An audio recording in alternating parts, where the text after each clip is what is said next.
With just the turn of a tap, you could be exposed to Legionnaires, a disease that's unfamiliar to many. It's a bacterial illness. It's a bug that's what we call ubiquitous in the environment, so it's in all soil and waterways out there quite naturally. But when it gets inhaled into the lungs of someone who's got a bunch of risk factors, which is usually over the age of 50, some underlying medical condition, particularly that affects the lungs, and or smokers, it can go on and cause pneumonia. Debbie and the CDHB have worked on hundreds of cases, and the number has rapidly inclined. So once again, it was a similar thing, but we were in the same position that there was no master list of calling towers still.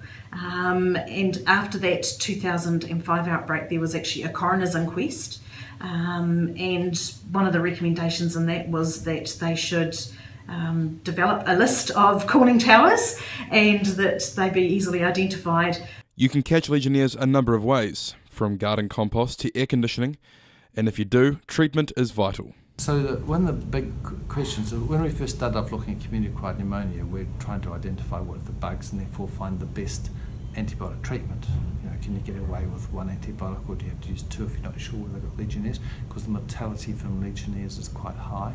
Stephen Chambers has been involved in research for nearly 30 years, and he says the reason for a spike in cases is clear. So that reflects entirely the change in the testing technique and the advances in diagnostics. I think that the cases were occurring before that. It's just that we didn't know how to find them.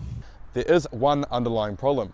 There is no government legislation that allows councils and district health boards to make a list of cooling towers, meaning that some cases here in Christchurch have slipped through the cracks. We can't identify the cooling towers in the area.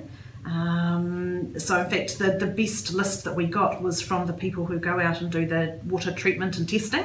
And so, to avoid the unknown, remember to wash your hands regularly, because something so microscopic has the potential for a big effect on your health.